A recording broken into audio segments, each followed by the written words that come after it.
के एक वीरान कोने में बसी थी वर्धमान हवेली, जो अब एक खंडहर बन चुकी थी। लेकिन 100 साल पहले ये हवेली जमींदार वर्धमान सिंह का शाही घर हुआ करती थी, जब एक ही रात में उसकी पूरी फैमिली रहस्यमय हालातों में मारी गई थी। लोग कहते थे उस रात एक आखिरी मेहमान आया था जिसने सब खत्म कर दिया। कहानी शुरू होती है आज से कुछ साल बाद। खोज कथा, एक पॉपुलर यूट्यूब चैनल, अब तक देश की कई सबसे डरावनी जगहों की पड़ताल कर चुका है। इस बार उनका 50 मिलियन सब्सक्राइबर स्पेशल था और उन्होंने चुना वर्धमान हवेली को। टीम के सदस्य: रवि टीम लीडर, एरोगेंट और profit driven. Tina anchor, bold लेकिन अंदर से डरी हुई। नेहा रिसर्चर, पास्ट से haunted. Imran funny guy but coward. Vivek नया सदस्य, रहस्यमय और इंटेलिजेंट। धवल अविवेक का दोस्त, शांत लेकिन बहुत ऑब्जर्वेंट। आर्यन टेक एक्सपर्ट, मासूम, सबसे पसंदीदा। पहला भाग, हवेली का पहला दंश। टीम जैसे ही हवेली में घुसती है, उन्हें गांव के बाबा रोकते हैं। जो हवेली में गया या तो लौटा नहीं, या फिर वैसा नहीं लौटा। लेकिन कैमरे के सामने डर कैसा? दरवाजा बंद होते ही हवेली उन्हें निगल लेती है। रात को 3 बजते ही अजीब घटनाएं शुरू होती हैं। शीशों में परछाइयां उल्टी चलती हैं। एक दरवाजा बार बार खुद खुलता बंद होता है। नेहा को एक डायरी मिलती है जिसमें लिखा होता है, आखिरी बार वो लौटा, पर अब वो कभी नहीं जाएगा। मौत का पहला स्वाद। सबसे पहले इमरान गायब होता है। सीसीटीवी में दिखता है, उसके सामने एक बच्चा आता है, बिना आंखों के, और धीरे से कहता है, अब तेरी बारी है। अगली सुबह उसकी लाश मिलती है, मुंह खुला, आंखें सफेद। टीम डर से कांप जाती है, लेकिन दरवाजा अब अंदर से लॉक है।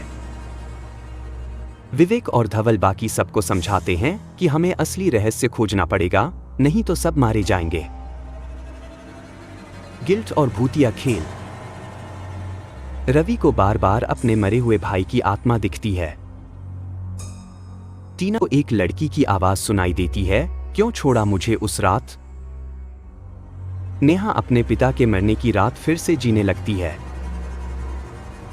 पर आर्यन हमेशा शांत, सबको दिलासा देता है। विवेक को तहखाने में एक गुप्त दरवाजा मिलता है और वहां पुराने ताबूत, उन पर नाम खुदे होते हैं।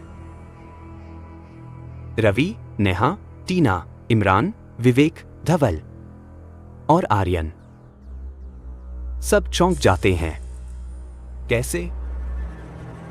सबसे बड़ा खुलासा। धवल अचानक बदल जाता है, वो सबको बताता है कि ये सब पहले भी हुआ है। हम सब इस हवेली में मरे थे 100 साल पहले, और अब ये हवेली हमें बार बार वापस बुलाती है, हमारे पापों की सजा देने। आर्यन, जो अब तक सबसे मासूम था, अब हंसने लगता है, पर वो आवाज इंसानी नहीं लगती। वो कहता है, मैं इंसान नहीं हूं, मैं वर्धमान का बेटा हूं। तुम सबने मेरी मां को तड़पाया था, तुम सब मौत के हकदार हो। रवि, टीना, नेहा सभी घबरा जाते हैं। आर्यन और धवल मिलकर सबको एक एक करके खत्म करने लगते हैं। पर तभी विवेक चुपचाप एक ताबीज निकालता है, वही जो उसे गांव के बाबा ने दिया था। वो चिल्लाता है, वो अभी पूरा नहीं हुआ। और आर्यन डरने लगता है, वो भागता है, लेकिन हवेली की दीवारें उसे निगल लेती हैं। धवल गायब हो जाता है। अंत नहीं, एक शुरुआत। सुबह होती है। सिर्फ विवेक बचता है, लहूलुहान लेकिन जिंदा।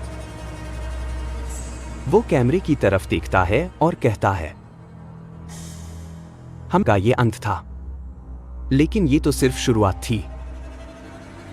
कट 2, एक सूनी झील के पास एक पुरानी झोंपड़ी, जहां कोई एक आदमी बैठा है, धवल।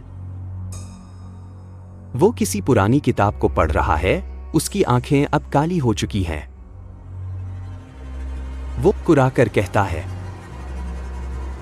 अब अगला अध्याय खुलेगा, जहां आखिरी मेहमान खुद नियति बनेगा। आसमान में बिजली चमकती है और हवेली की छत से अचानक एक और आत्मा उठती है और आंखें खोलती है। Black screen. आखिरी मेहमान चैप्टर 2, शाप का जन्म, कमिंग सून। समाप्त।